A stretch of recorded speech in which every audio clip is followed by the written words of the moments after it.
Carter. Give me some.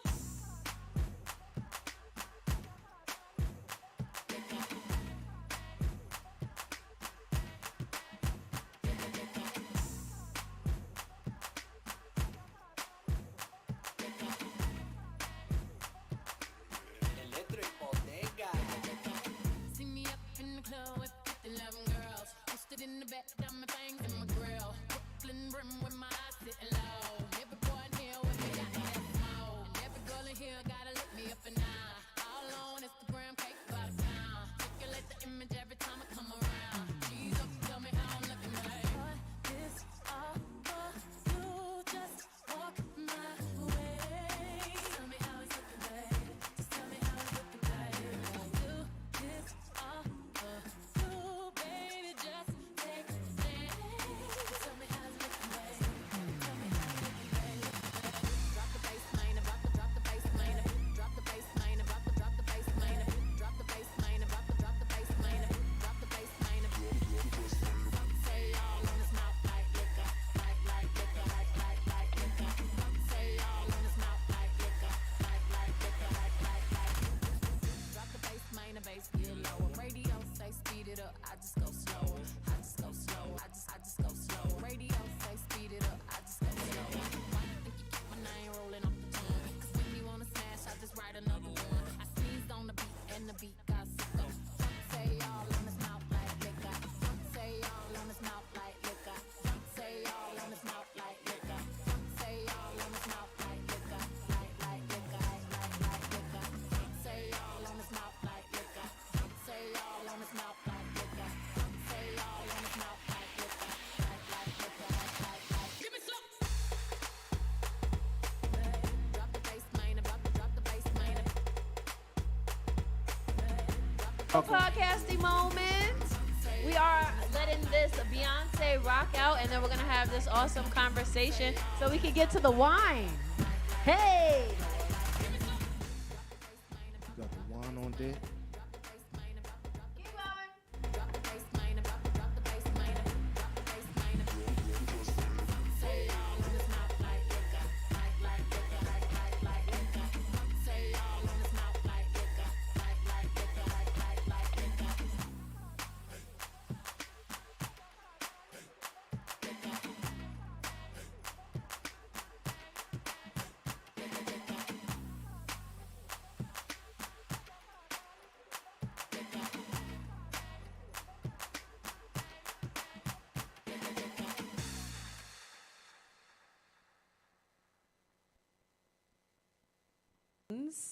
Let me know when I am live, when they can hear me. Thumbs up, thumbs up.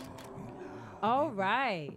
Welcome, welcome, welcome, welcome. We are here at JCAL Jamaica Center for Arts and Learning. I am Queen Tut, and this is Where's the Money? And we are here from the left all the way to the right, but it's the audience's left, right? We start over there, right? We have Cito Blanco. We have Professor Kevin McEwen. We have artist Miss Amy Allure. And then we have the lovely, esteemed Mariano Martinez. So, for those of you guys watching us on YouTube, watching us on the lives, we thank you for joining us. And also our amazing in-person audience. We appreciate all that. But listen. All that. It's gonna be like a conversation. We're in our living room. We're having a tribe talk, and we're going to talk about what is most important. So guess what? The thing that we all love to do, you gotta introduce ourselves. Let's see. Who we gonna go with?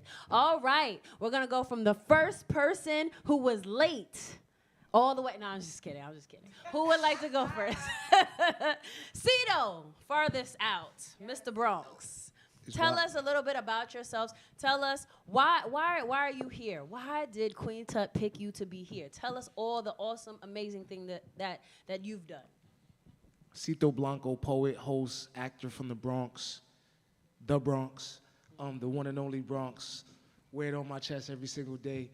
And I'm here to discuss how to make and acquire value in our field.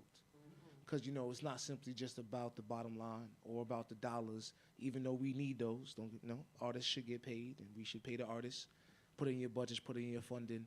And I'm speaker, author, and as we work and we grow and we evolve, I have some gems to give the people how to make money by speaking, talking, and doing poetry and spoken word. And that's my profession, that's my field.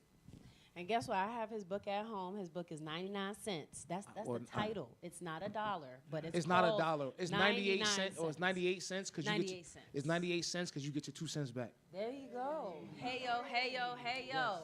And then we're gonna bring it on down. Professor Kevin McEwen of Cofago Dance Company. Please tell us a little bit about yourself. Thank you, Queen Tut. Good evening, everyone. My name is Kevin McEwen, and I am the founder and artistic director of a company that's based here at JCAL called Cofago Dance Ensemble. The work that we do with Cofago is in the African diasporic arts. But in addition to it being about the arts, you know, my main job is making sure that we provide opportunities for our young and aspiring artists. I have a nonprofit that I also have called Rhythm and Dance, and we do dance education projects globally, locally, nationally. And so in the work that we do, funding is very, very important. I'm also a professor of dance at Queensborough Community College, teaching African and Caribbean dance, as well as dance video, dance production, music production, things of that nature from the dance perspective. I'm also an adjunct professor at NYU. I got to the tongue twisted. Guess what? Sometimes this NYU, is for y'all. Steinhardt School of Dance Education, and I'm also a musician over there as well too. So I have my hands in a lot of different things throughout the community, but you know, the thing that I'm always about, after like doing this for about 20 some odd years, is just passing it on and passing it forward. So all of my experience, all of the traveling that I've done, doing the research that I've done, it's about just passing it on to the next generation and making sure that they are financially sound in the work that they do. Absolutely. I love that. I love that. And we're going to come down to this beautiful lady over here. Hey. I went to her art gallery for a party, and I did a sip and paint, and she had a little bit of everything for everybody. I learned from her, actually, how to do a little painting. I was a little bit better after that, just a little bit. But guess what? This is who you can come to. A lot better. This is who you can come to for the art stuff. Yes. So tell us about yourself. Hi, everyone. My name is Amy Simon, also known as Amy Allure. I am a former elementary school teacher. You might hear a little bubbly in my voice from that, okay? But I left the classroom in June of last year to just be a full-time entrepreneur. But I actually opened my art studio, which is located on Jamaica and 197th Street. I opened that in April of 2019. So I'm an artist, I am a curator, I put together different art events and put other local artists on. I'm also an activist, very big on childhood education. I actually created a young entrepreneur program for young people to know about building their creativity, their culture, and also their confidence, and learning about how they can make money as an artist. And so I'm very, very happy to be here and thankful that I've had the opportunity to now host different paint events. So I pretty much took my love of teaching and my love of art and created my own lane of hosting different art events, paint and sips, paint therapy. I go into different schools now and to different corporate organizations and do paint therapy events for different staff or for teachers or just a lot of different, even politicians. Like I've worked with so many different people over the matter of just 3 years. So a lot of people look at me as like a successful artist, but I think that it's really important, like he was saying, to just give back kind of a little bit of our gems and how we made things work. Because a lot of people, even if you're not a painter or a dancer or an artist, everybody has something creative within them. And to tap into that and be confident to like step out on faith and figure out how to make it work takes a lot of courage and a lot of planning and a lot of other things. So I'm willing to like share how I got through my journey. That's right. Thank you so much. Awesome. So we're going to come on down to the spiked-haired gentleman over here. This is one of my oldest. Oh, he got the spikes on the back, if y'all didn't know. It's okay. We like to dress like we're in music videos all the time. It's giving. It's giving. Yes. So I know my brother Mariano since I was about 15 years old. That's how long I've been dancing and learning from this guy. And we're not dating him, but he's just awesome. So he's an international dancer. So listen, nothing that comes with young is just like young and dumb. But with age comes wisdom. So I'd rather be, a little bit older. That's what I want to be. So listen, Mariano, tell them a little bit about you. Give me all the juice, the details. Okay. So my name is Mariano Martinez, and I help schools, nonprofits, and youth organizations create engaging, impactful, and transformative dance programs. I also teach other dancers how to do the same thing and how to sustain themselves through their art. I got my start as a freestyle dancer at the Himalaya in Coney Island, Astroland Park. Yes. And then from there, I was always a street dancer, always a freestyler. But when I got to college, I was presented with the opportunity to choreograph when one of the other choreographers dropped out. Everybody knew I danced, and so I took the opportunity, I jumped in, and just started gaining my wisdom and my technique of choreographing and my skills of choreographing from there. This was at Medgar Evers College. After that, I went and jumped into doing choreography for quinceañeras and sweet 16s. Now that alone is a whole nother, if you're not sure what that is, think about a wedding without having to say I do for a 14, 15, and 16-year-old girls. That's what a quinceañera is. It's really, really, really big. So there was a second one that I did, which was about 16 girls and 16 guys. So at that point, I brought in my dance partner at the time, Denise. Once we did that, we just started getting a flood of people asking us, how much do we charge? My first instinct was to say, oh, we don't. And I froze right then and there, and I said, oh, okay, well, let us talk, and we'll get right back to you with a price. And from then on, it just started more and more started picking up. So I took that skill also, which started going into working in youth organizations, right, after-school programs. From there, started writing curriculums for the after-school program. So now I write the curriculums, I get the contracts, and I also now give jobs to other dancers and choreographers to go in and fulfill the contract. So this is why I'm here, and that's who I am. Thank you so much. So listen, we're always shouting out, hey to YouTube land, hey to our in-person audience. For those of you who don't know, I am Queen Tut. I am part of the Building Equity Council. We're in Jamaica Center for Arts and Learning, for those of you just tuning in. And this is Where's the Money? For those of you who may not know me, I am a professional dancer and spoken word artist. I own the Kingdom Dance Company that was founded in 2015. And we do dance, and we also have teenagers, we have adults, we teach all over, and we also promote positivity through arts and dance, and we also uplift dancers with disabilities because I have lupus. So this is one of the programs that I had proposed. This is something that I wanted to do. These were the conversations that I was having with some of these people that I admire. You always watch somebody and you're watching them online and you're like, oh my gosh, Mariano's traveling. Cito is going on a show. He has all of these different things, but we never think to just ask them. Everybody's just like, oh, I don't want to ask. We all want to find our own way ourselves, but we need to lean on our tribe and see what knowledge we can gain from the people around each other. And also, guess what? Even though you may not do spoken word poetry, you may not do art, you may not do dance, but guess what? Some of these tidbits can be applied to anything. You might have an arts and crafts business. You might do jewelry. You might want to do sneakers. You might learn something from some of these tactics because guess what? We're all on TikTok. We're all on Instagram. We're all promoting. We're all marketing. So I want to know, and guess what? We're going to go pretty fast. So I'm going to, everybody deep breath in, deep breath out, because I want the good answers, and I want to get the knowledge to the people. This is not going to be a long lecture. We are sitting in your living room. We are sitting here with you, and we're just bouncing off of each other. So, Cito. Talk to me nice. How did you get to being a traveling spoken word poet? I know we both have been doing spoken word poetry, right? Yes. We would go to the slams. We would go. I would possibly lose multiple times to Cito, and I would go home, and I would go write my rhymes again. How could you take going to open mics to getting paid for your poetry? How do I, where's the money? Where's the money? Where the money is, I say leverage. The first thing that happens is like with any art, you have to have value. And to quote Nipsey Hussle, the biggest human act is to inspire. A lot of the art that we listen to, intake every single day, does a couple things. They're either informative, they teach you something, or something that's entertaining. So at that space, I realized that in the lane that I'm in, I have to find a way to keep people's attention.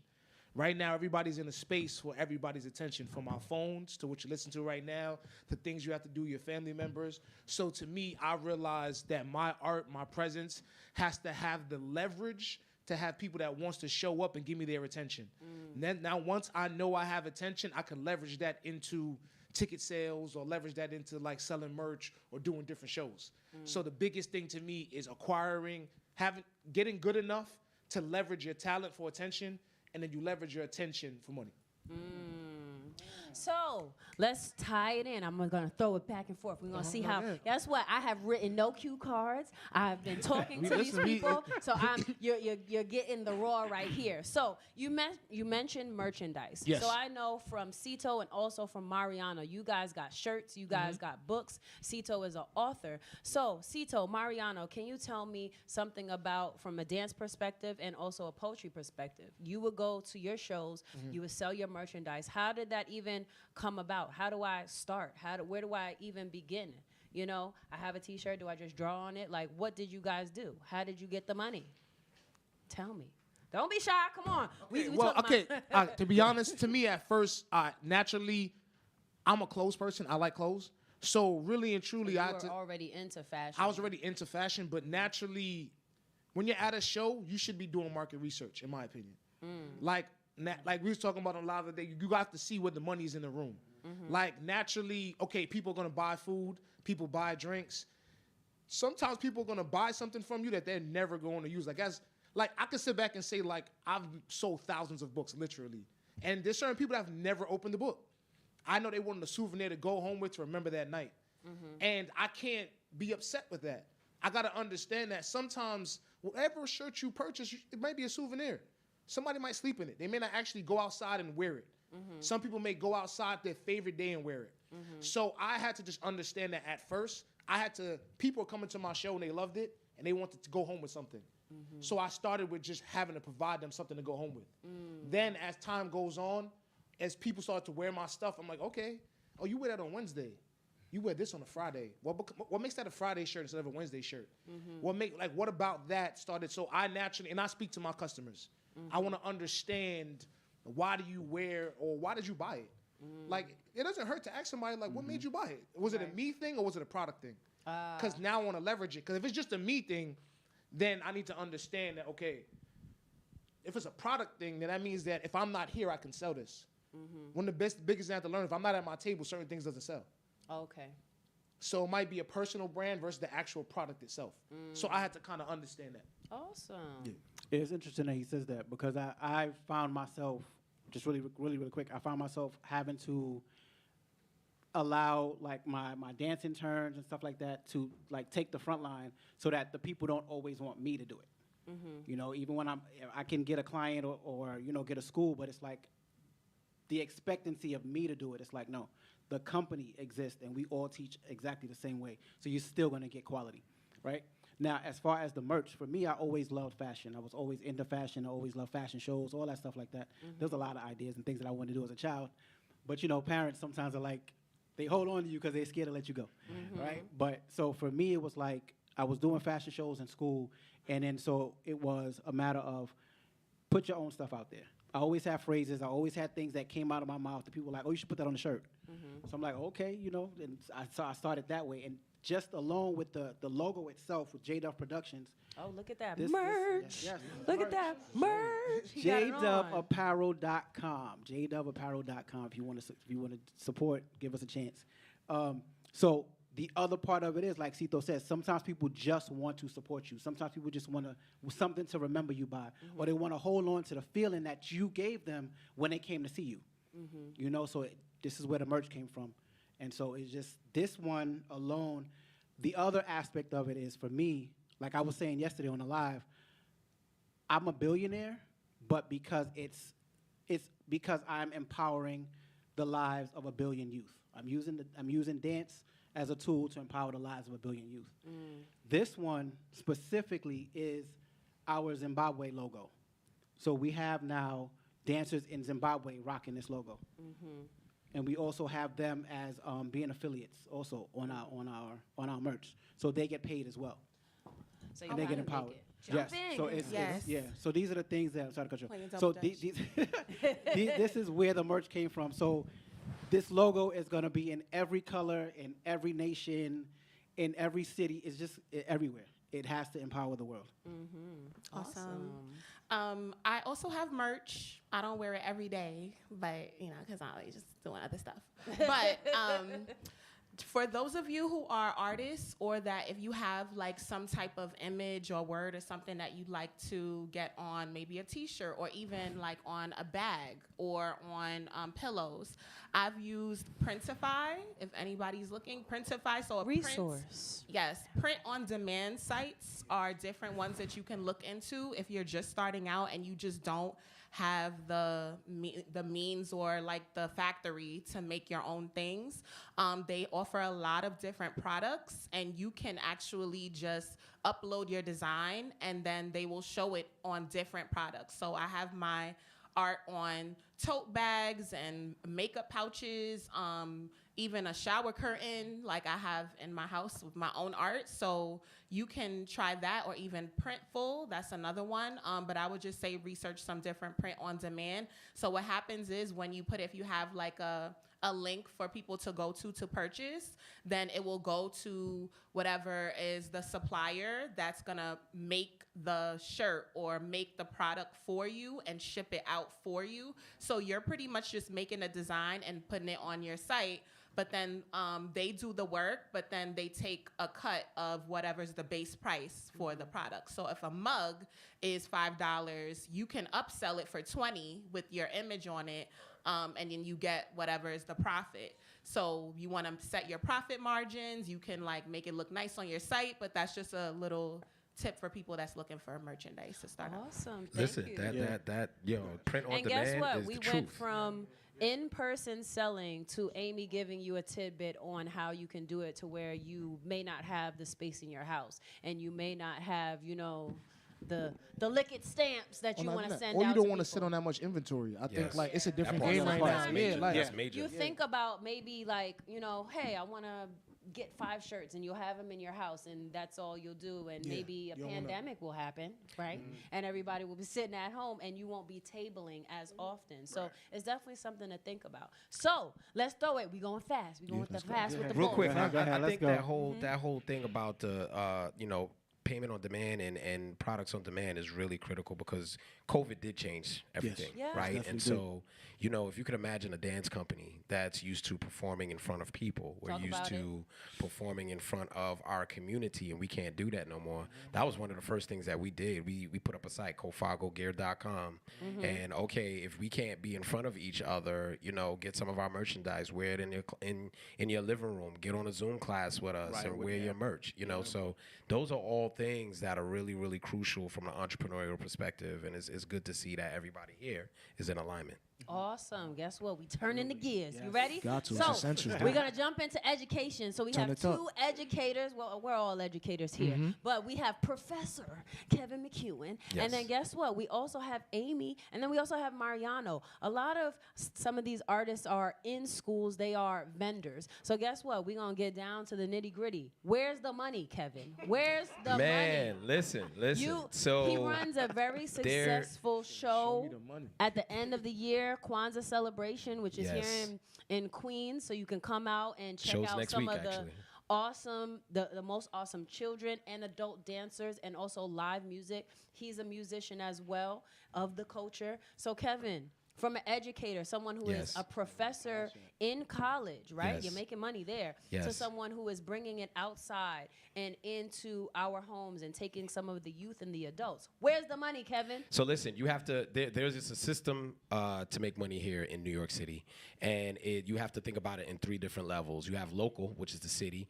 You have state, which is New York State. You have national, right, which is the federal government, right?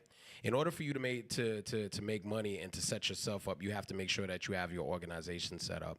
You can't go at it alone as what's called a sole proprietorship. A sole proprietorship is where me, Kevin McEwen, has his own bank account, and anytime I teach a dance class, that money is going into my own personal bank account. You can't do that, right? First thing you need to do is make sure you set up your business entities.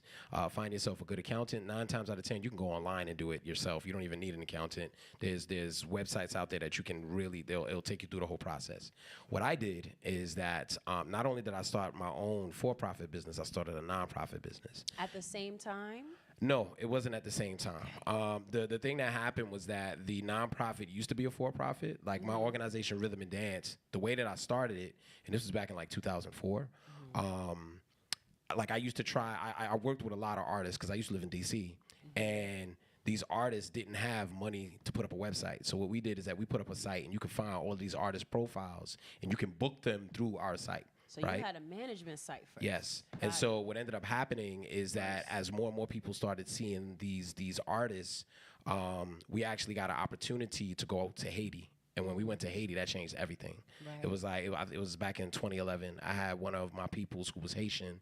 You know, they had the earthquake, and she was like, yo, I want you to come down with us, work with these kids. And so in that space, I was like, yo, I got to do something when I get back. And so that's when I started talking to my accountant. I was like, I need a nonprofit so I can take in donations, right? And so the nonprofit status allowed me to take in donations and help raise money for these kids in Haiti. And then that just opened the door for me. So I say all of that to say that making sure that you have these organizations in structure and the financial structure, you can take advantage of everything. You can be a DOE vendor. You can get into the system. And then it's just, like this brother said, making sure that you put yourself around the right people. I literally, this brother got in contact with me today, and he's in charge of like a school district. And he saw my school program at QCC. It was on in New York 1. He was like, oh my God, I saw you on New York 1. I gotta get you in here. We got like empty buildings, no dance schools, and I mean no dancers in here. But I know you have dancers. I'm like, yo, let's work something out. And the first thing that he asked, are you in the system? That was the first question So he asked. DOE, Department of Education. Yeah. Anytime somebody says that, they're asking, are you in DOE's Department of Education system? Because they have a bidding system. They'll put out proposals. It'll be a RFP, a request for proposal. You as people, and if you have a service, can respond to that proposal. If you get awarded the proposal, that's constant and consistent work. Money. Yep. Consistent. Yep. And then you can help other people get opportunities. So that's one way of doing it. Making sure that you have the for-profit and nonprofit structure, and then making sure that in having those structures, you can then go after grant opportunities as well too. But I think that would be another conversation. Do you bigger have, really conversation. quick, before we go this way, do you have, or anybody thought, do you have in your business just a separate person that just writes grants for you? No, not yet. Or And had so you thought that's of that being maybe something that would be like a good, person to have within your organization? It is. So I've grown to the point now, and this brother said it really well, making sure that you have young people who you can teach and who you can train. And so that's where I'm at right now. So I'm kind of training up young people to make sure that they can do these things, that they know how to write.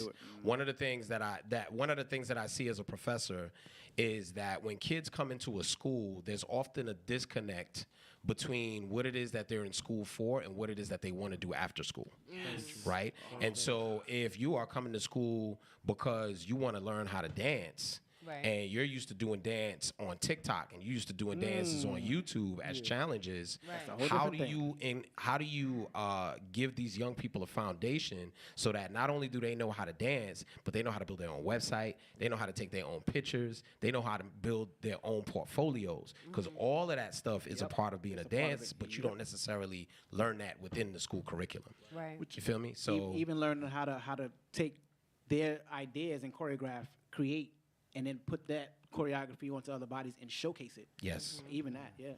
All right, Amy, hit it.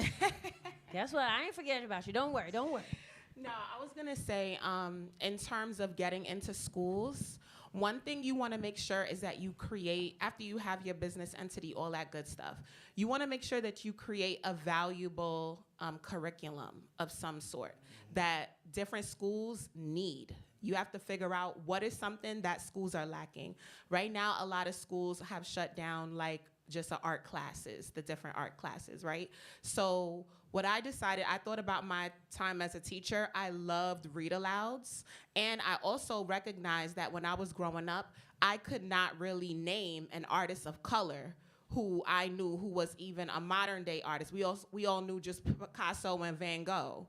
And so I wanted to bridge that gap as an artist now and an art educator to not only teach them about being an artist and making money, but also informing different young people about artists of color who are doing well for themselves even in this modern day and age.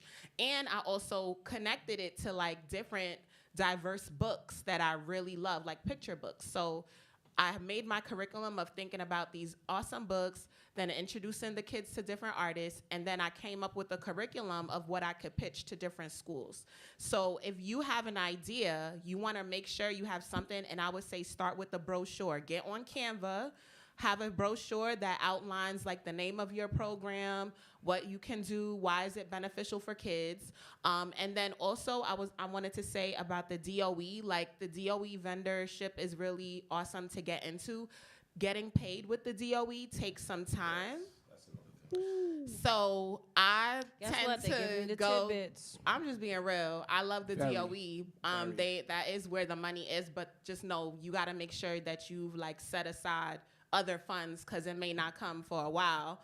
But there are different networks that you can work under, not just DOE. You have like different charter school networks. So let's say if you investigate like Success Academy Charter School or Ascend Charter School or different ones, Uncommon Schools. There are different charters that you can also like connect with. So I would say lean on your network of people that you already know, teachers that you already know. Ask them like, hey, I have this photography class that I want to pitch. Like, do you think that your principal will be down? I have a brochure. Like, that's how you really get plugged in with the vendorship. Even CUNY, I just got submitted into CUNY vendor portal as well. So now I can actually do different events with different CUNY schools. So if you have that type of connection, I think that's valuable to don't just lean on DOE, try to really explore like different networks that's in the community. Awesome. So let me ask, as I some concur. of you guys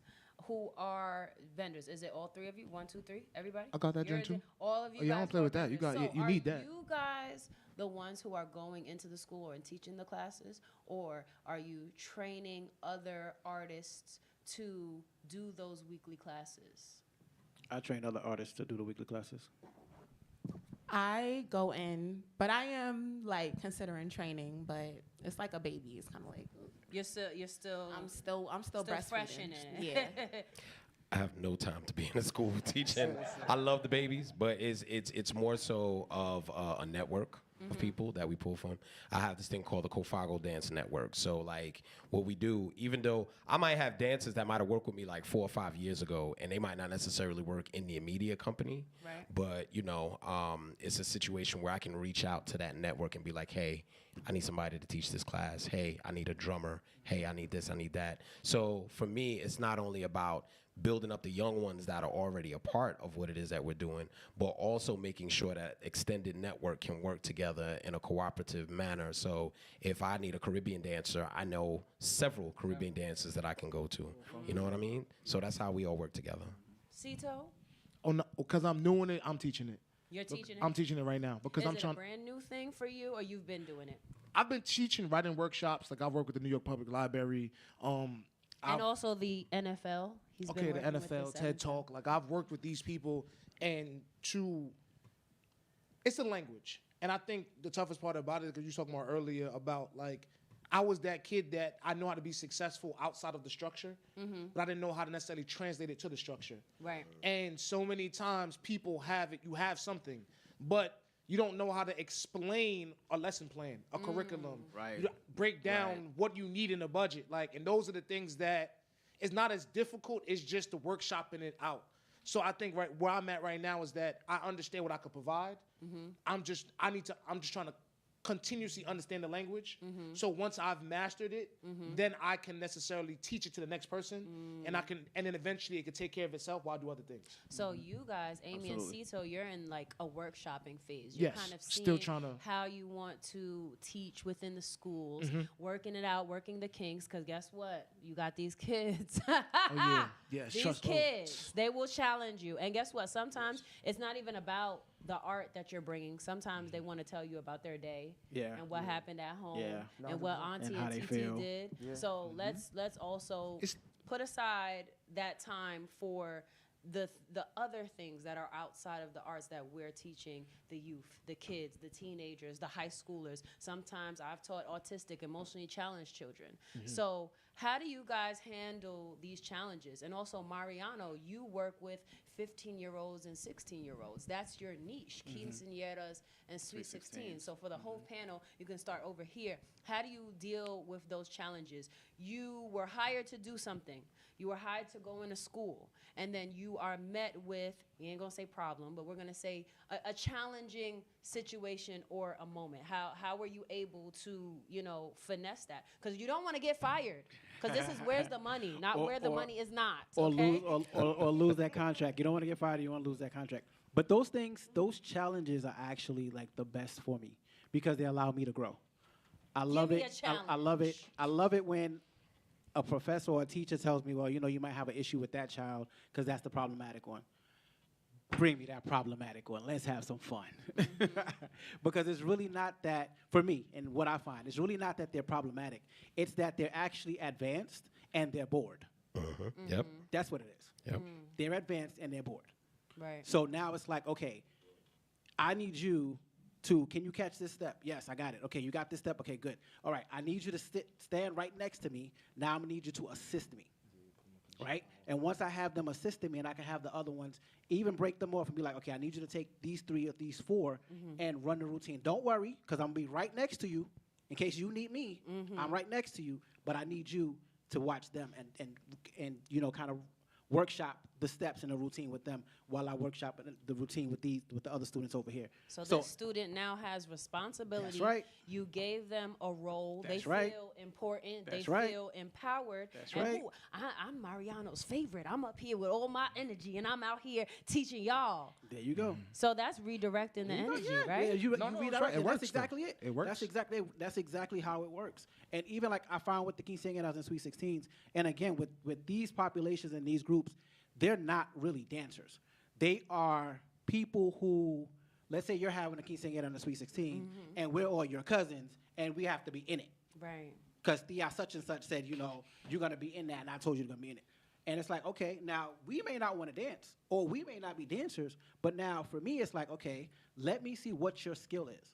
And even if you're not a dancer, I can get you to move, and I can make you look as professional as possible, right? And once I do that, and they begin to, I didn't know I could do this, or I didn't know I could do that, or I didn't know I could move like this, or I can do, exactly. But the whole thing is this, no baby, or none of us in this room learned how to just automatically get up and walk. We have to keep repeating, and repeating, getting up, falling down, moving our arms, moving our legs. And it's because of the repetition that we can run if we need to. Say that. Yeah. All right, pass it down. What do you do in these challenging situations that makes you think one of two things? I have to, traverse this problem, and then also I have to think about where the money is. How do you do it, Amy?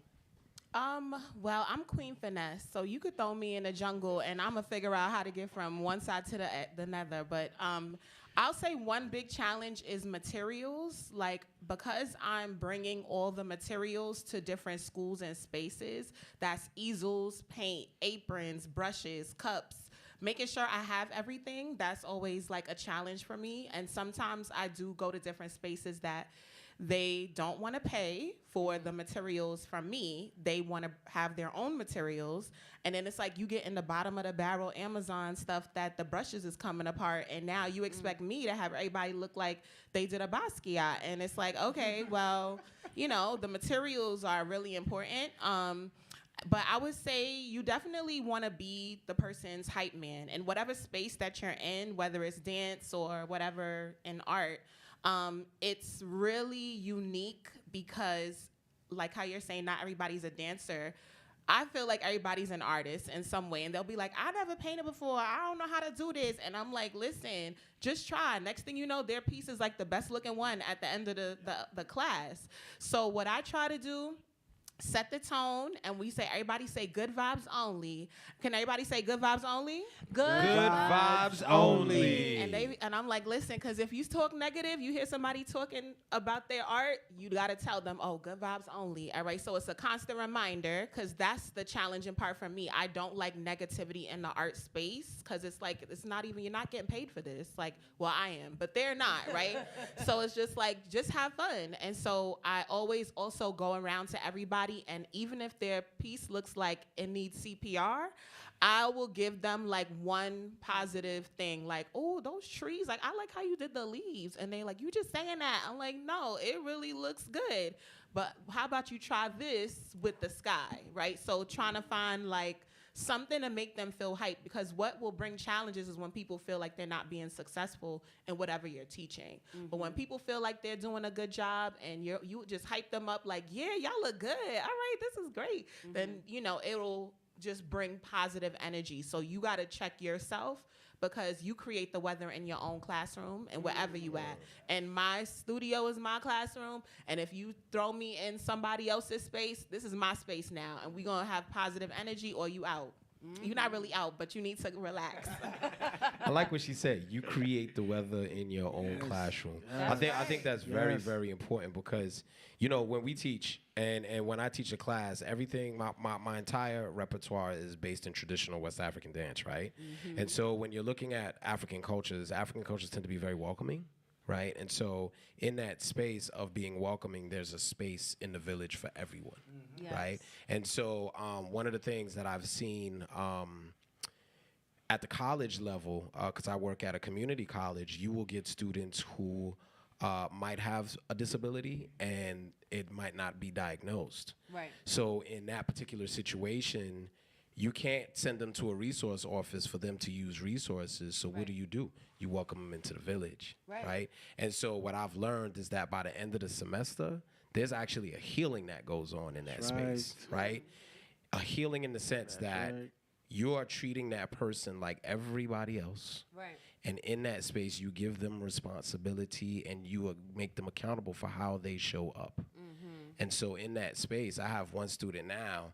When he first came in, I was like, oh, it's going to be a long semester. But now, one of the things that he did today, so my students call me Baba Kevin. They don't call me Professor Kev. They call me Baba. In our culture, in the community, Baba, that's what you call your elders. And the mamas is called Mama. So this young student, he never called me Baba Kevin, right? And he called me by my first name, actually. One of my students was like, listen, that is Baba Kevin. And you got to call him as such. And he didn't make the realization until today. Now the semester's almost over. Wow. But he walked up to me and was like, Baba Kevin, I'm sorry for not calling you by your full first name. Wow. He took it as that, right? Yes. And so he didn't learn with everybody else, but he still learned because he was a part of that village. And then you didn't even hammer it in on this particular student. You let him learn it in his own time. Yeah.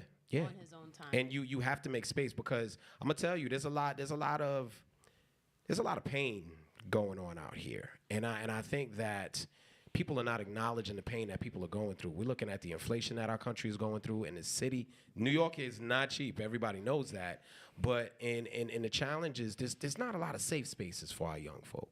Right. And so what I try to do with the young people that I work with, my class is like 2 hours long, but like the first 15 to 30 minutes, how you doing? Right. How was your day? Check-in. What's going on? And then that just leads to a whole situation. Oh yeah. You know? Sometimes. So yeah, creating that safe space and is one of those things that I try to do with young people, and it's so important, especially with those that might be developmentally challenged. Yeah. Awesome. Yeah. So listen, let's turn it. Let's speak to the artists who are like, I ain't teaching in no white school. I'm an artist, me, myself, and I. Give me some advice. Cito, what is something that you were to say to, let's say, the singular artist, because I see Cito traveling. I see him with his book bag, with his merch by himself, going out.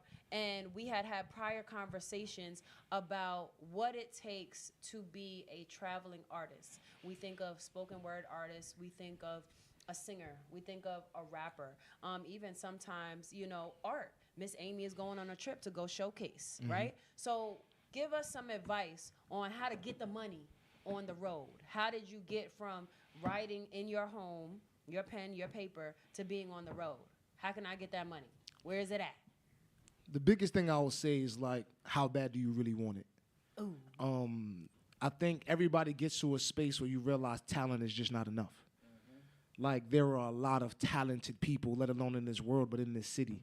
And you will see people that are that talented, but the question is, how can you take your talent, hone it, like I said earlier, leverage it, market it, and put it to a space where social media, in person, and you can take that and bring it to a club owner, a promoter, a marketer, and then figure out how to get a dollar off of it. Right. Because me personally, I had to learn. The quote I heard is like, once you get on the road, your job is to stay on the road. Whatever it takes, you have to stay on the road. And my first opportunity of touring, I had to host. I recorded the footage. I had to speak to the owners. I had to understand what the bar cut was. I had to set the chairs up. I had to clean up the chairs after. So after a while, my poetry on the stage was the easiest part of my night. Right. Because I had to understand the entire part of the business. Now, some people may look at it like, yo, I'm here to write poems. I'm looking at it like I'm getting an internship on how to actually operate a whole tour. Yes. Right. Because now I know what each city requires. Now I know what the average cost for a bouncer is. Now I know what a good bar cut looks like. Now I know how long a set time is. Now I know how to speak to the openers because they might be nervous. So you start to understand the emotional intelligence part. Then you got to understand the financial literacy part. Then you got to understand like the artistic literacy part, where it's like, who goes where? Right. What pep talk do you give this person? They're not having the right time, the right moment. If the bar's not making any money, how do you get everybody to go tap in? So me personally, it's like understanding that, like we talked about on the live, you got to understand the room. People always say, read the room. But trust me, there's different languages going on at the same time. Yes. And At the same time. you have to be able to understand, not saying you have to understand all the languages, but you have to understand that don't get caught at somebody's common denominator. Because money starts to move, and what happens is, if you don't see it moving, what you thought you might get might bumped out. And then you start to see it. Like, you'll start to walk in rooms and see, like, okay, a tough conversation's coming. Because he keeps looking at me. He's looking down. He don't want to make eye contact. Okay, what can it be? This is not happening. So I like to problem shoot. Like, how do you eliminate as much fires as possible? Yeah, sorry for the rant, but yeah, that was So have you gone out on the road and, let's say, Mr. Bob has brought you out to this event and, hey, Cito, I would like you to perform for 15 minutes, a couple of poems, and I'm gonna pay you X, Y, Z. Yeah. What do you then go from that initial conversation to actually getting to the venue? Now, do you have a manager? Do you handle and book your events yourself? Do you do contracts? What do you do? What's the best advice that you can give somebody? Because for me, I would always say, I don't care if it's $2, $20, 20 cents. I'm going to contract you. You are going to write on some type of piece of paper that we are agreeing to whatever terms. Chicken wings, my poem, and a ride home. Whatever it is. No, it's or important. I'm going to get a video, or sometimes it may not be monetary compensation. So tell me how it goes from this first conversation to Bob to getting you there. How do you do it? Paperwork will save you. The paperwork saves you. And I never was a fan of it at first, but I understood that. And it comes a time where it's like we need to readdress or go back to the space that we had this conversation. Because so many things are happening at one time. And then people try to treat the artists a certain way. When you read these contracts, it says the artists. And after a while, you realize, like, if you don't understand this language, they will figuratively little bro you and put you in a corner, and then they'll talk to the managers and the people that control the checks. If you have if you understand a certain level of financial literacy or to control a conversation, Right. then they have to speak to you accordingly. And the irony part is that they giggle. They're like, oh, you're one of those. I'm like, yeah, don't play with me. Like, you know what I'm saying? Like, it's like, okay, Right. let's have this conversation for real. Because, the whole artists show up late, artists don't pay attention to this. There's a reason why artists complain about making a certain amount of money. Because you're not in the room when the money's being discussed. You show When the up deals are and being then made. you leave. Right. If you want to know what's happening, you got to be there from the first time the light comes on until they close the whole spot, because then you see it all. So contracts are important. Also, how you're marketed is important. There's certain flyers I've seen, and I'm like, I don't like this. My name's not big enough. The picture that you use doesn't equate this way. Because what happens is, if you don't market it right, and then you judge me on who comes out, and then now that affects how much I get paid, I want to understand the whole process. Because we understand, flyers are probably the least most interactive thing on anybody's social media. I don't care who you are. You see a flyer, people just kind of go over it. And mind you, Cito does do social media marketing. So we'll add another comma. Yes, to that another too. job. So it's like I know how to, and that's okay to that point too. I know how to make my own flyer. I know how to get my own footage. I know how to chop it up. I know how to go on to YouTube. I know what time to post, what time not to post. So I had to do these things to save money, because people are gonna charge you a certain amount. But also now, when I deal with people, I understand the language. So you can't charge me a certain amount for something I know doesn't take that long. Now, most people, that's where the money starts to slip, because you'll get paid a good amount of money, and you like, wow. But then when you start to see, okay, that was traveling, that was food, this was miscellaneous, something always kind of happens. Like, no matter how you want to, something always happens. Like, So you had to figure out, okay, if I'm traveling to Philadelphia, that price is not the same as traveling to Kuta Kente's house down in Africa. because it has to be a travel cost. For me, I need my travel costs. I need my food costs. Per diem. Yeah, I need my per diem. Yep. Me personally, I need my 2 shots of Hennessy. Like, you know what I'm saying? Like, it becomes a part where, like, that's what gets, if you want this product, that's what happens. And if you do it long enough, you start to understand. And also, I had to learn this too with the business. When you decide to do a show for somebody, say like I did 5 shows and I got my per diem, and now I want to do one for the community for free. You still give them an invoice, just put 0. So they understand also, like, the standard in which you operate your business. Archiving and chronicling. So even if you decide to do something for free for somebody, let them know what that free looks like. Because now it's good for your paperwork, but it's also, they know, okay, next time if you decide to move, this is exactly this is what I provided. So even if you made no money doing something, or you said, okay, I'm going to go out and I'm going to do art for this free festival, write down the things that it took for you to do that event, so you might know a price to give someone later. Yeah. Yes? Awesome. And also, free ain't free. Yeah. Because a lot of times you say you're going to do something for free, and you got to understand also what it cost you. Like, right. that goes up, that your time, your Even energy, your thoughts, like your it goes a long way. Like when I first started, I just wanted to start to break 0, because you go into these places, it's gas, it's food, like you spending 4 hours at a place sometimes. Like some of us work jobs. What do you get paid hourly for your job? Like, time is money as you get older. So understand how to maneuver. You have to value those things. Awesome. One of the things that I struggle with as a director is that our art, and I'm talking about Black, Indigenous, people of color, our art is always measured against Eurocentric art forms, right? So can we do ballet? Yes, we can do ballet. But at the same time, we're not going to be able to make that money that ballet does, because of how ballet is held in our society, right? I had a friend of mine who I wanted to be a part of Kwanzaa celebration one time. He has a beautiful ballet company. I was like, brother, I want you to be a part of this show. How much is it going to cost? He was like, brother, I will be there. This is the invoice. It said $12,000 on it. I said, thank you very much, right? But no, that was a good lesson. That was a good lesson. The lesson is that he valued his art at that level. At that level. Yeah. Right? And so, as for me, representing art from the African diaspora, traditional West African dance, Afro-Caribbean dance, that's where I want to be. Right. Right? So when somebody comes and tells me, hey, Kevin, you guys are great. I saw you on New York 1. I want you guys to come to perform. We've got this gig. the first thing I'm about, well, what's your budget? Well, There what's you your go. budget? That's that always question. say that. Well, what's your budget? And then they'll let you know what the budget is, but you can tell when people are not real about it, because you know what they'll say? This will be a good publicity opportunity for you. A great This is a opportunity to great marketing network. opportunity. That means that they have no money, and they don't even have the decency to tell you they don't have money. Right. Yeah. Because sometimes if somebody says that they don't have any money, you can work with them. You know what I'm saying? And so in that space, you got to watch out for stuff like that, right? Because people will try to lessen and demean your value without even writing a contract.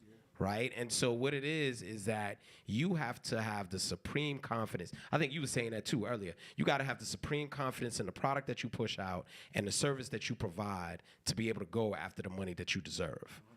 You know what I'm saying? Like I've done weddings, we've done weddings, we've done commercials with Nike, and we really had to go after it with money and for representation as well too, right? So having that supreme confidence and understanding what you're worth, and always ask, what's your budget? To piggyback real quick, people will really try to emotionally bully you into a budget. They will try to lower your value, your brand, just so they can pay you what they want to, and it's difficult because once you put the time, the effort, and the just every single day to wake up to say I'm gonna be this, after a while it gets disrespectful when people try to diminish you because they don't see the value in it. And you gotta believe it, and you gotta walk with that in everything that you do. Cause trust me, I'll send some numbers out, and I'm like, I hope they say yes. I just and I've done a workshop. And after it's over, he was like, "Yeah, you sold yourself short, man. But hey, we'll cut that check." And I was like, "Wow, wow." When you start to get those, that's it. You like, what you mean? That's it. That was right. I prayed about that number. You came 100% regardless of whatever it was. You're like, hey, I'm gonna give you my full effort, and this is what I feel I deserve. And they looked at Even me. though you were a little nervous about it in your heart, And they but said, guess "You what? You were stepping out on a new entrepreneurial step for yourself. Yeah. But that's the lesson, though. You learn that. Like, after a while, I don't get mad about it. I'm like, okay, I learned. Right. I understood that. Sometimes you want to know what people are getting paid. It's not always pocket watching. That's You're trying to why we have this understand what the page. budget is. Like, I didn't know people cut checks like that. Right. Big time. Yes, it exists. It exists, and that's the other let's part. do You it. have to really know your worth, know your value. Here's the thing. There's money out there. There is no shortage of money. I don't care what they say about a recession. There's no shortage of money. Somebody has it. It's in somebody's pockets. Right. So you just make sure you know your value and go ask for what you're worth. Your income and your money is tied to what you believe you're worth. Somebody is going to pay you a price. There are people paying. There's someone who gets paid. What does she get paid? Is it $20,000 to name a baby, or something like that? Yeah, it's out there. Look up baby namers, and the highest person that gets paid to name a baby is somewhere between $5,000 and $10,000 to name one baby. So there's money out there. People will pay. 100%. People exist that have the money. So, Know your value. Know your worth. We speaking about that. Let me throw it back to you, Mariano. So something that's interesting that you do in the land of quinceañeras and also in the land of choreography, you sell a few courses. So can you tell us how you went from dancer to being able to have an ebook and to being able to teach other young adults how to become their own choreographers? How did you get that idea? And guess what? He was after the money. He was like, where's the money at? I'm going to make a course. So how did you go? You have a few courses. Yes, there's a few Tell me about courses. that. So one is the ebook. The ebook is Money Making Strategies for Dancers and Choreographers.com. You can go there, or you can DM me at ebook at JDuff Productions on Instagram. I came up with the idea of the ebook because I knew there's people are looking to pay you, looking to support you, looking to give you a chance at different levels, right? So it's a know, like, and trust factor. I have a program that goes out that I'm selling that is $20K, right? And then I have coaching also that's at $10 and $15K. Then I have the courses, which are $997, and there's another course at $497. So the ebook also is only right now $37. It's $37. So people want to know, what information does he actually know? Does he know what he's talking about? So that's where I created the ebook, right? So they can know, okay, go on the low end. If you're not ready to pay me, or or give me a chance at the 20K, that's fine. Here's something for 37. It's going to explain a couple of details and a couple of gems in there that's going to let you know that I know what I'm talking about. So you gave them a teaser. Okay. There you go. So they got the teaser. Now, the first course it's a DIY. Do-it-yourself 15 Sweet 16 choreography course.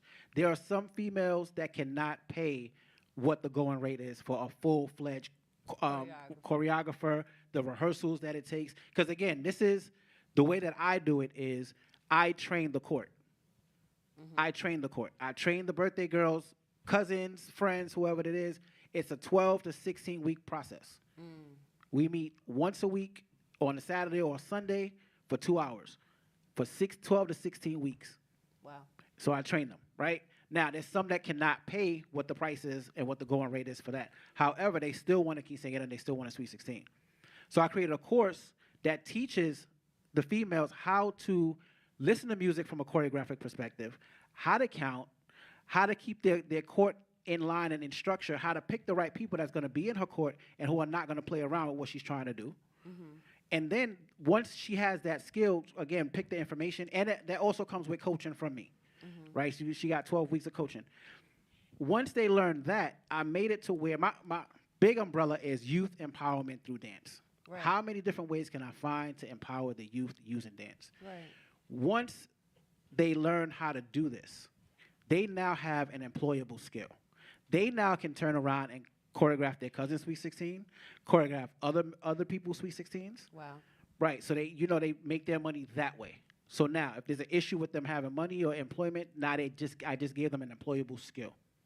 The other course that follows up with after that, if they want to become an actual full-fledged 15 Sweet 16 choreographer, this is also for dancers and choreographers as well. This teaches you where to find the clients, how to connect with the clients, how to connect with resources, how to connect with catering halls, any and everywhere that has the people that you're looking for and the market, your target market, and how to find them. Then it comes with everything is a breakdown, the contracts, the price points, how to find the studios, all of that stuff is in the course. So I had to make it where how else can I empower more people? How else can I empower more youth? That's my main thing, youth empowerment through dance. How can I continue to empower? I know that if I do it myself, this is something that Cito was talking about earlier, where you have to learn how to market and package and stuff like that. I cannot empower and impact the world by myself. That would be impossible. You don't have unlimited times and unlimited Exactly. hours. So teaching people. put the knowledge, and that's the other part of where I got the knowledge. Even to going and approaching the schools, we read books on a regular basis. We read books on a regular basis. However, we never meet those authors. But just because we don't meet the author doesn't mean it stops us from getting their information. They put it inside of the book, so we know what they're thinking. We know what their ideas are, where they're coming from, and stuff like that. So I said to myself, okay, if I cannot get into all of these schools by myself, I don't have the bandwidth to be at 7 or 8 schools a day. But if I put in a curriculum, I can train other dancers and other choreographers, and they can go in, and we can do youth empowerment through dance that way. Wow. Check That's that dope. out. Guess what? We throwing it. Queen Tub, real quick, could I ask you a question? There's No, some. that's not how this works. That's Oh, not. I'm sorry. We got Yeah. questions for you too. No, there's Yeah. questions No, on yes. on the YouTube. Oh, Do we you have wanna- questions. We have some Yeah, questions. so Of course, we. should I? You wanna? There's one, La Flowers. She says, how do you deal when you love what you do, but not feeling motivated as a leader? That's her question. So that was for me. I guess it's for everybody. Let's go. Read it again, read it because one I'm more time. one Okay, of those people okay. that need This to is get in from it. Love Flowers. And also, we're gonna be prompts, because we are gonna be prompts. We're gonna have a little bit more conversation as Right. well. Then we're gonna open it up to questions from the online audience and maybe some people in person. And then I'm gonna get y'all to the wine. So don't worry. And guess what? We're gonna be connected. Wine and don't be dine. afraid. You're going to see these people again. You're going to find out how to, get in contact with them. We are open people. You'll be able to ask us questions if you think about it later. So we'll connect. Don't worry. So read that question again. Let's see. Yes.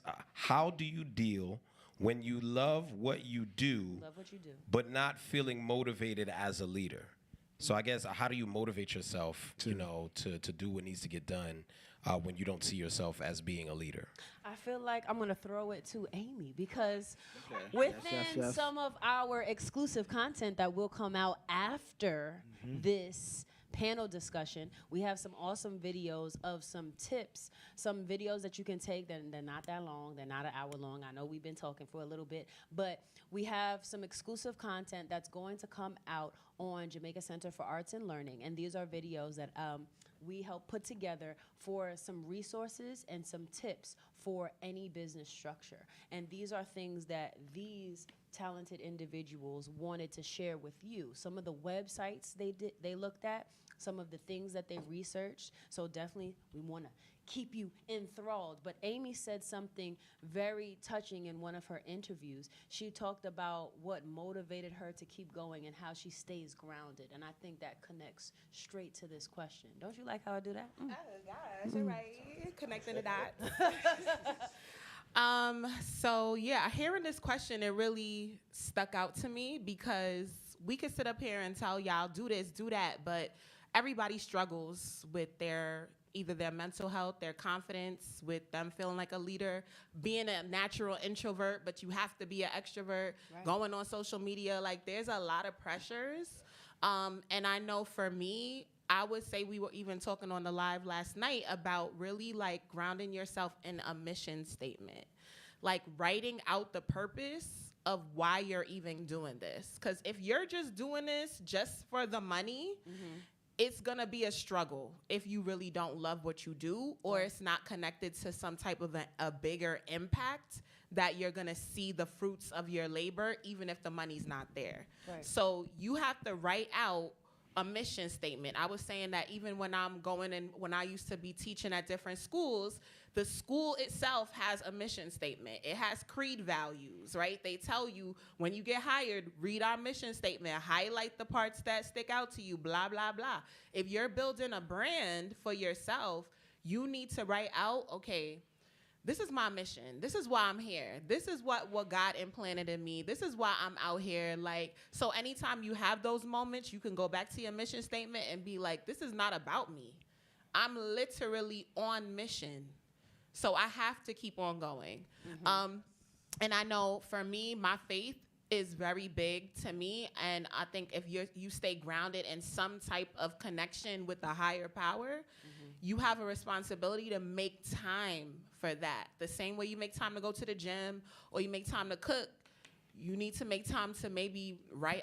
I tend to write out my prayers because I'm not really good at talking out loud all the time, but that helps me at least to stay grounded. And I know with me personally, I always think about people that I've lost in my life as like my ancestors their loss literally put a battery in my back. I opened my studio in April 2019, and I lost my father in November of 2019. And he was very big in believing in. You got your studio. Yes, he held it down. Like, he believed in me bigger than I ever thought that he would, being a West Indian man. Because, they'd be like, no, go get your PhD. I'm like, no, I want to open a studio. That's facts, though. But because of that loss, it really propelled me even more. So when I feel like I'm like drowning, or I feel like, you know what, I'm about to go on LinkedIn and look up a elementary school teacher job because this is crazy out here.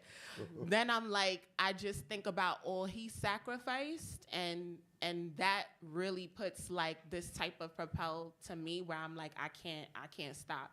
And I always try to envision, I don't know if anybody has ever seen like that meme where it's two people and they're like trying to get through a cave and they're like knocking through the cave, and one of them, Stop. right, Yeah. and one of them stops because they're like, yo, I don't know, and then the other one keeps going, and then you see a little light, on the other end. And so that always motivates me. And I know it's tough even if you're not a leader and if you're an introvert, but you have to have something, some driving force, some type of a mission, something, because we not here by accident. We lost a lot of people these past few years. And you are literally, when you think about on a mission, you have gifts within you that were placed. You didn't have to go to school for. All your other experiences, work experiences, they help to help you figure it out. But I didn't have to go to school for painting. I just picked it up and I was like, oh, this look good. All right, okay, hands.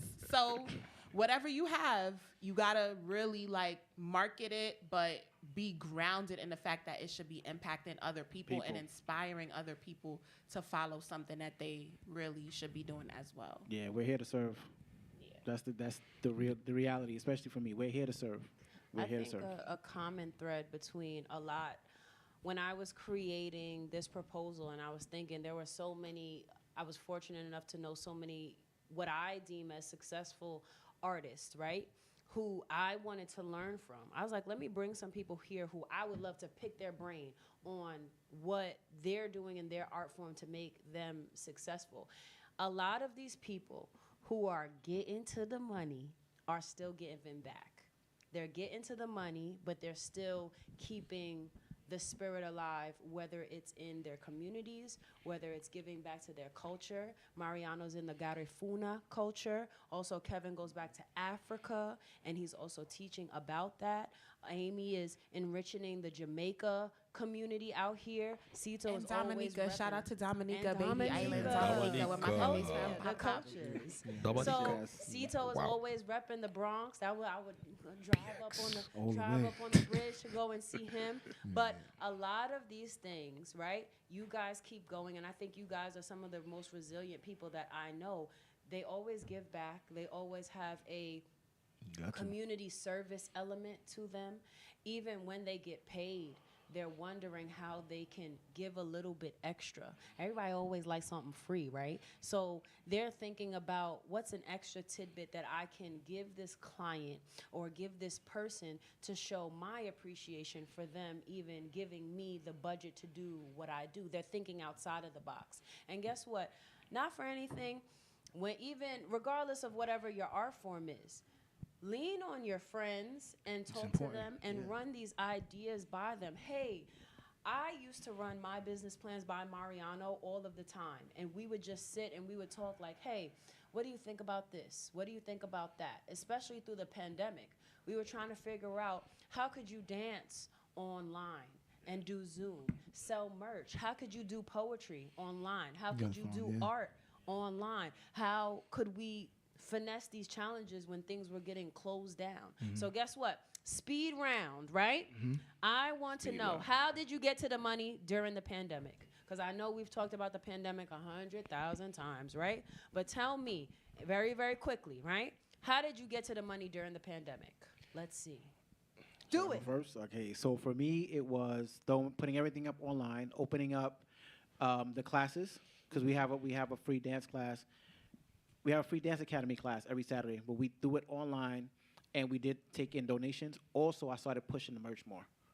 Yeah, I started putting, a tangible product. I started pushing the merch even more. Awesome. That's how I did it. How did you get to the money? Do market research. Ask your community what they need. Ask your friends what they need. I think that during the pandemic, I had never done a virtual paint event before, and I was very against it. I was like, this is stupid. I'm not doing that. I'm seeing all these people. I'm scrolling. I'm seeing people doing these fancy virtuals. I was like, no, I'm not doing that. Until people kept reaching out to me and saying, hey, have you thought about doing virtual now that we're all locked down? I was like, you know what? I'm going to figure this out. Sure, let's do it. And so a lot of what you are going to have to do as a creative, as an entrepreneur, it's not what you particularly want to do, but you're going to be on an ever-evolving path and of winding turns, and people are going to ask you to do stuff, and you can automatically say no. But just like you were saying before, you stop yourself and figure out, well, I could. That should be your go-to. I could. Let me figure this out, and let me see how I can navigate through it. Ever-changing. Think outside the box. I know you hear that a lot, right? But, man, being a dancer and not being able to have class with your community was hard. It was very hard. My company used to meet at what park is that out in Canarsie? It's right near the river, the highway. What is that? The pier? What is at it? The end? Yeah, Seaview. Seaview. We used to meet at Seaview because like that was one of the only places that was open, and it was a park, and everybody used to be out there. So we used to have like dance classes in the park and everything like that. What we did for 2020, that the Kwanzaa celebration show we're about to have next week, that was the show where we hosted it online, and it was a YouTube broadcast. Shout out to JCAL because they helped us put that together as well too that year. And so the show was free that year, right? And we was like, yo, listen, people stuck in their houses. We just want to bring the culture to them. And so what we did, we came in here. JCAL helped us out. We pre-recorded the choreographies that we put together, and then we live casted it in December for Kwanzaa. What ended up happening was that when we did that, there was a lot of corporate organizations that saw it, and they was like, listen, can we use some of that footage for our events? What's your budget? There it goes. Right? There it And goes. so creativity, thinking outside the box, that's something that you have to be able to do in that environment, especially with COVID, man, because we never faced anything like that before. Right. So you definitely had to think outside the box, and that's how we was able to do it. Awesome. I'll be honest, I was outside. I really, Cito was like and I'm not advising Sensation. everybody necessarily do this, but for me personally, and like me and my friends, we seen like a niche in the market.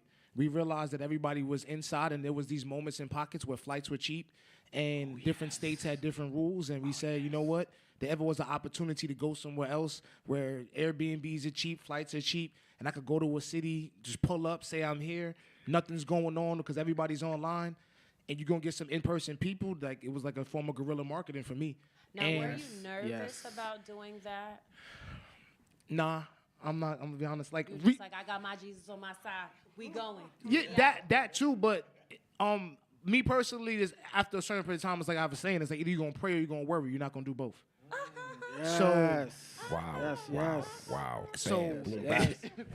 So to me, it got to that. It was at a space where it's like, and me, like I've seen two of my friends turn millionaires during like a pandemic. Right. Like see their business. Like I've seen so many, and I've heard like during a recession, during pandemics, so much money changes, and we've seen like almost life change in that aspect.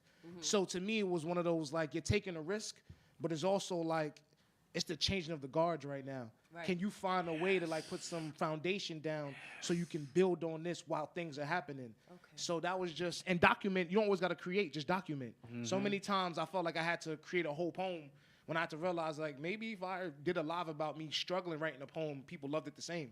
Because they seen that, okay, I'm just like everybody else. I had a hard time going through this. People love all parts of your process. So don't only try to give them the end result. Give them everything. Right. And then from there, they'll love you on your journey. Awesome. So guess what? We are going to turn it over to questions. Any questions that we have on the lives, on the YouTubes, and in person. I'm gonna say, what are in-person questions at, man? Y'all here. In person. Come on. We got a hand raised right here. I don't know how Oh, my glasses. I can't see y'all. This is lots of light. Jack- A lot of light here. Come on down. Do you want to speak to the microphone? When I was a child, I always want to speak into somebody's microphone. So it's okay. Come on. And also, we appreciate y'all for coming out and being in person. Because everybody was like, hope so. virtual. Ooh, I'm going to be at home. Ooh. Talk to me. Just trying to reconnect. So I'm so glad that I made this event. I came from Brooklyn, so I really wanted to be here. Appreciate you. So I just wanted to know the comment that was made when you were talking about, putting the inventory down, like for certain things that you want the money for. And it was something mentioned about per diem. Can you go more into that? Well, you mentioned it. Oh, I mentioned it? Yeah. Oh, so my bad. Per diem. So when you are, so the United States government has various different fees and payments processes for various different cities, various different states that you go to. If you have a contract with the federal government, right, what they'll do is that they'll send you to a certain city. And if you're working in that city, the hotel rates might be a little bit different than they are here, just because of the cost of living is different over there, right? So what they do with the per diem is the amount of money that you are given for like incident like breakfast, lunch, and dinner, right? And so per diem, you might in certain cities per diem might be $30 a day. Someplace like New York, it could be $150 a day because it's so expensive. So that's what per diem is. So when you go to travel, so like this brother travels, right? So, you know, what they'll do is that they'll give you a cost or a fee, like, hey, we want to pay you $2,000 to come out here. What I would say is that that's nice, but that does not include my travel and per diem. That's where that comes in, right? So you want to give me $5,000, give me $5,000, but in addition to that, you also going to pay my per diem and hotel costs. Yeah. Being there for the day. Mm-hmm. Your food, what you need to, you know, hotel, travel to wherever you have to go, so on and so forth. Now, per diem might not include hotel. Depending on where you at and depending on who you're working with, per diem might not include hotel. Per diem usually just includes like meals and incidentals. Incidentals could be like parking fees, parking tickets, things of that nature. But it's mainly for the cost of whatever food that you're going to eat while you're away or doing what it is that you need to do. And if you drive, would you save these receipts and things Yes. like that? Yes, for sure. Or Mhm. traveling to another state, there are apps where you can put in where you are, and then it will give you the cost. What is Mileage, 100, yeah. And lifestyle is important too, because I've got booked some flights to go do shows, and it's on Spirit, and it's on certain. And I'm like, man, I don't. Spirit? Yeah, You fly Spirit? I don't. Oh. I don't fly Spirit when it's my own money, but when they booking you, like, you know, Yeah, like right, sometimes they'll right. send you some stuff. I'm like, it's not my life. Like, I don't fly Spirit because of my own reasons, you know. But sometimes you'll get a layover where your flight may be 18 hours because they paid for it. And there's moments and times where you have to decide, like, okay, I might want to throw a little extra $150 on us to save 12 hours of my life. And then, okay, just give me the money that you was going to pay for your flight, and I'll put a little more. So understand that as well. It's not always just them sending you an itinerary. Understand that sometimes those itineraries and what they may send you may not align with your lifestyle at the time. Yes. So definitely the itinerary is to be looked over, negotiated, and all those things. And even if you're given a booking or something, you can sleep on it. You don't have to say Yeah, that too. Yeah, 100. Yeah. You can take it to your baba, your friend. Yeah. Hey, does this make sense? And then your friend who lives in Puerto Rico is like, wait a minute, no, this doesn't make sense. You should not be getting $2 a day for a per diem. You understand what I'm saying? Yeah. Exactly. Yeah. Don't be afraid, like he said, don't be bullied into Into- saying yes for something that you're about to do, a service you're about to give, and even if it's your first time, take your time. My mentor said all the time, you're only as good as what you're willing to negotiate. Because sometimes you really, and you have to understand what that is. Because there's moments I've been in situations, I'm like, this ain't life. But then I sit back and say, I negotiated this. So I'm going to fulfill what I said I was going to do. But then I took the lesson to the next one and said, because every time you get that lesson, you're okay to have the conversation of like, nah, like let's find a nice middle ground where you're comfortable and I'm comfortable. Because you don't want to show up and you have that energy of, well, I just had an 18-hour layover and now y'all want me to be amazing. Like, you should want to, everybody should be happy with the transaction. That's right. Return on energy is just important as return on investment. Yep. And it's That's okay right. to say no. Yeah. Something that you don't want to do, to something that you don't like. Oh, paint this mural for $50 and it's the size of this whole stage. Half swear. Right. That sucks. Your mom says no, everybody else says no. You out there in the rain trying to paint something ridiculous. Right. Right. Have another question? I just wanted to give a comment to the young lady, ALLURE Studio, right? Yeah. So my son was in the art program over the summer with Brandy. I think it was a couple summers ago. Donovan. Yes. That's my young king. Yeah. Shout out. Wow. Wow, Yes. her son ended up selling art. Does anybody else have any questions? Don't be afraid. Small questions, big questions. I know we didn't jump into something, but guess what? Everybody's always talking about social media marketing. So let me throw it to a flash round. Ready? One more time. Yes. Flash round. How do you market to get the money? What is vital about your marketing technique? Where do you market? What do you do? Give it to me all in a bundle, really quick. Let's go this way to the social media marketing person. Me personally, I say brand language. You got to understand your consumer and understand like how do they necessarily want to digest your content. There's a lot of things I've seen on social media that work for other people, but it didn't work for necessarily me. And I had to understand that talking. Like when people, like I really like when somebody does something, they like something, they comment, they buy it. I really be like, okay, so what about it did you like? And they're like, oh, I just liked it. Because I was in this Nike group, and they sat back and we used to judge sneakers. And they cannot judge if you like something from yes and no.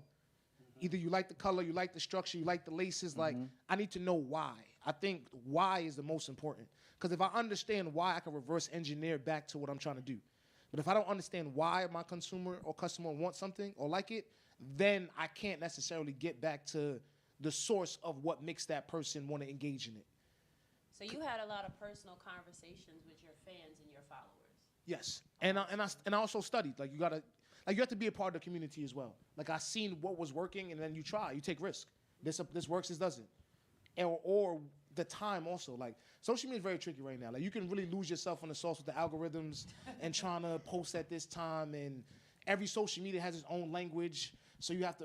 This one has to look this way. That one it becomes a lot, but. To be in your house, I used to spend 3 hours at one show and might see 150 people. I could spend 3 hours right now and see 300,000 people in the same night. So when you think about the level of reach, it allows you to go faster, but don't lose your brand in the speed. Understand that you still need to, the mission statement, you still need to understand your core values of what makes you you and what makes your brand your brand. Okay. So, Baba Kevin. So, I'm old, and so because I'm You old, are wise. Listen, seasoned. You got the wisdom. like so seasoned that. chicken. I have passed the social Seasoned media stuff oxtails, on. okay? Like even with this, right? Like I felt so bad because I wasn't posting up. I saw everybody else posting up stuff, and I'm like, dang, they moving so fast. I gotta move my fingers, you know. And so in that space, what I do with Kofago, I've passed it on. I have two of my company members, Kamisha and Brother Devon. They do their thing. I hand it off to them. I check in like, hey, what's going on? Haven't seen anything. What's the next steps? What's the next plan? And they send me stuff. Yeah, so that's for me that I have to do because I'm old. I can't keep up. I'm trying. I try. But guess what? That's know. finding someone who has that knowledge. You're trusting somebody who actually has a passion for it. And for those people who, just a little tidbit, right? Just throwing a little resource out there, who are overwhelmed a little bit by social media. I would say just pick one thing. There are websites like Planoli, and there are Instagram planners where you can plan your posts and have them run by themselves. You can do 1 day of marketing, right? Make your flyers, do whatever you need to do, and have them run by themselves and have those little buttons clicked. There's another resource, ifttt.com. If this, then that. If I post on Instagram, post it to my Facebook.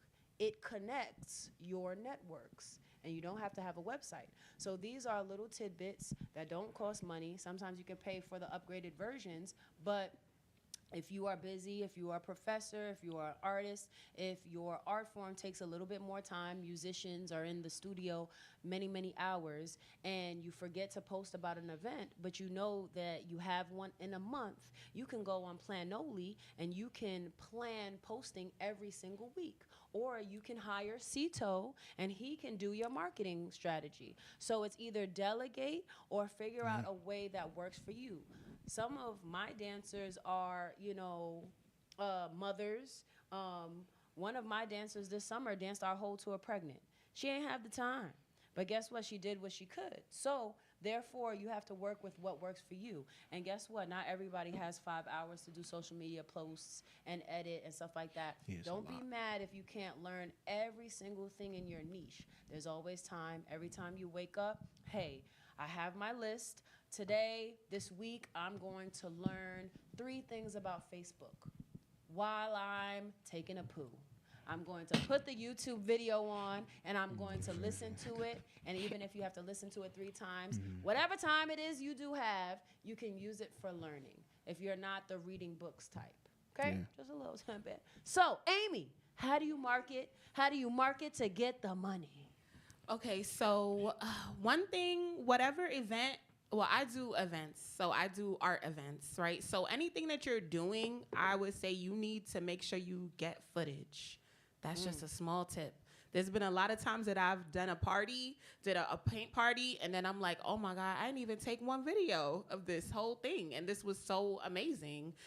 So I always try to either get footage of what's happening with them like in motion, because a lot of people, when we're scrolling or they see your event, they want to picture themselves in it, whatever it is, right? So you want to try to get people like in the mix of it. Also, I try to get at least like one photo of somebody holding up their finished product. At least I just do those two things, and I know I did enough for the day. I'm not gonna do a whole reel for every event that I do, but at least I know I took like a live, all right, we in the mix, we in the motion, and then one final product at the end. And then I would say, make sure you're also like engaging with people that engage with your posts. So one a website that I found was called ManyChat. So if you're into automations or you don't know much about automations, ManyChat is a good way to kind of like start out. I'll tell y'all a little tidbit. So I found this other art space.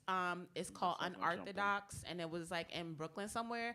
And I just liked their posts. And then next thing you know, they were in my DMs like, oh, thanks for liking. Here's 10% off of your, like, if you want to try, da-da-da. I was like, okay, I see y'all strategizing. So I said, listen, I'm about to take that to Allure Art Studio. Watch this. So then once they, I had posted a reel, and whoever, it was a reel for like a Lovers Rock paint night where you paint with a partner, and anybody that liked the reel, I slid in their DMs, and I'm like, hey, thanks for the love. If you want to come out, here's 15%, use code blah blah blah, but it was only for them, and they all liked it, and they're like, oh wow, okay, I'm gonna try to come out, because you know we only see social media, you just see people posting, buy this, come out, do that, but like when you actually talk to them in their DMs, like that is where a lot of like the money is also gonna come from. So in the DMs, engagement. yes, make sure you're engaging so they know it's a real person here.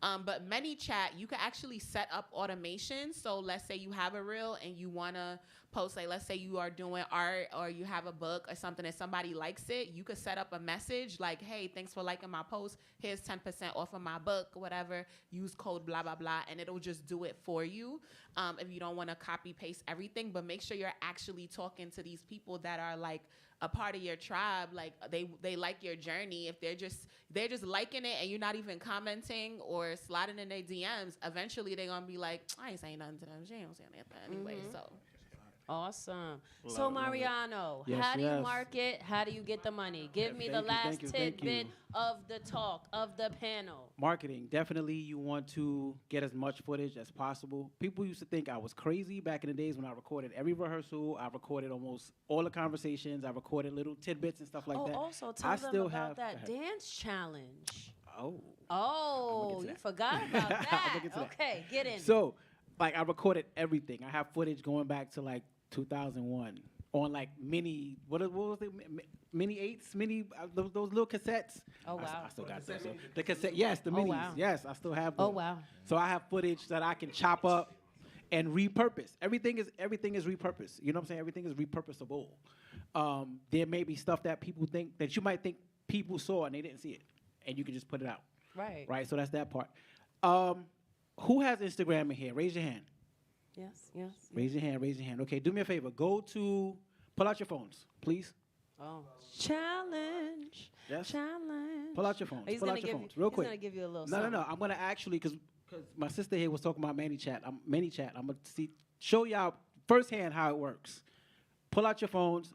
Go to J Dove Productions on Instagram. JDOVEPRODUCT. I'm from Mississippi. Arbor. IONS. J Dove Productions. Y'all there? All right. JDOVE. Like the bird. PRODUCTIONS. Oh, look, I can spell. That's on the chest. Y'all Yes. there? Okay. Go into messages. And DM me. DM me the word ebook. Ebook. Here go my hands. Ebook. Uh-oh. Oh, somebody's thing just rang. Oh, snap. Could you imagine? You got the music with it too? Okay, so what See happens? what's happening? What happens when they what's DM? happening? What happens when they DM you ebook? What happens? Yes, brother. Oh, you gotta be in the mic, Yes, Baba. yes. You gotta Yes, be in the yes. mic, Baba. It says, congratulations, you are seconds away from purchasing your ebook. Click this link. My man. Wow. That's dope. Exactly how it That's works. dope. That's ManyChat. Automation. Automation. Automate. So here's the thing that I learned. Those who are millionaires, those who get to the money, those who are doing different things, it's not because they're smarter than any one of us. It's just that they have more resources. Right. That's the difference. Automate. Automate any and everything that you're doing. It'll free up your time to do other things. Right. Check Okay. that out. Also, So- as she was talking, I'm sorry to cut you yeah, off. do it. DanceToTheBagChallenge.com. DanceToTheBagChallenge.com. I am holding a dance challenge. Now, in this dance challenge, it's not about the movement. It's about getting to the bag. It's about getting to the money. How can you get to the money? Okay, I'm breaking down everything that I've learned throughout all the years and teaching it to other dancers, choreographers, and dance enthusiasts. All right, it's still going off. So I'm going to teach it. I'm going to teach it to other dancers, choreographers, and dance enthusiasts. If you get the ebook gives you some discounts into the challenge and into some other things with my course and stuff like that as well. But this is the stuff that I will be teaching. I'll be teaching them how I am making 100 and over 100,000 as a dancer choreographer per year, and going even further. Yeah. I'm breaking all of these things down. Other people need to know these strategies, how to do it, how I'm doing it. There's the myth of the starving artist, y'all. That's over. Way over. Over. Yeah. That was something that was taught to us, and we were made to believe that we had to starve as artists. It's not true. Right. It's just the information and the resources. Tap in. Awesome. Thank you. So we would like to further invite you guys. We are going to go out into our lovely gallery here at Jamaica Center for Arts and Learning. For those of you guys who have followed us on YouTube and also tapped into our lives, you can go online, you can follow these amazing individuals. I'm gonna drop they're gonna drop their ats really quickly. We're gonna go down, we're gonna close this, but guess what? You're going to have our information, reach out, message us. We are personable people. We're going to talk to some of our people that are in the in-person audience. They're going to drop all of their information right now. We're going to go down from Cito all the way down. I think we got And one more hopefully question. you Sorry to can, hopefully yeah. you can also, we can answer some questions in person out here. But I want to make sure that JCAL don't be talking to me about time. Yes. Okay. Yes, Cito, yes, drop yes. your ad. Where can they find you really quick? Cito Blanco on everything. So it's CITOBLANKO. So it's CITOBLANKO. I said a KO. I said a CITOBLANKO. We're going to get started. Don't start that I'm beat. just saying. We're you going to gotta- start rapping up here. Rhythm go a long way. Awesome. Baba Kevin, where can they find you? Yes. So on IG, it's Kev Chronicles, just the Chronicles of Kev, KEV Chronicles. I like that. CHRONICLES, Kev Chronicles. And then my dance company is Kofago Dance, KOFAGO Dance. On IG as well too. So those are the platforms. And then the last one is we have a show coming up next week, Kwanzaa Celebration. It's going to be amazing. It's our 5th anniversary. We've been doing it right here at JPAC and at JCAL. So you can also follow Kwanzaa Celebration online, and it's our IG account as well too to find out tickets, information. We got 2 shows coming up. Thank you. And Amy, where can they find you? So you can find me at ALLURE Art Studio, right down Jamaica. Since y'all already on Jamaica, you might as well just take a dollar cab a little further down to Jamaica and 197. And the studio is at ALLURE, ALLURE_Art Studio. And if you want to follow me and my journey, my personal Instagram is at Amy, AMY, ALLURE, ALLURE. So Awesome. Yes. Mariano, where can they find you? Yes. At JDuff Productions and on every platform at JDuff Productions. Also directly, you can find me at Mariano, MARIANO _I_AM. At Mariano IM. See, that's mad underscores. We're going to answer that off because we want to close our YouTube. We want to talk to our people. Thank you guys all for We'll answer coming that in a out. second. And also, Appreciate guess what? y'all. Reach out to us. Reach out to these people. Yes. Reach out to me. I can get you connected with all of these people. We're sharing the love. We're sharing the knowledge because we don't want to keep it to ourselves. We want to make New York a nicer place where we share everything, and we want everybody to succeed because there's everything for everybody and enough for everybody too. So I want Everybody my eats. tunes to be Yes. turned up. Turn on my tunes, please, and my live. The photo. There we go, Ben. Are we good? Picture. I think he wants to take a picture. Okay. All of our lovely in-person audience, we will Yes, meet yes, you in the thank y'all. gallery See you and in the come gallery. say hi to you. If you want to take pictures with us, come on stage. Come on. Take a picture of us here.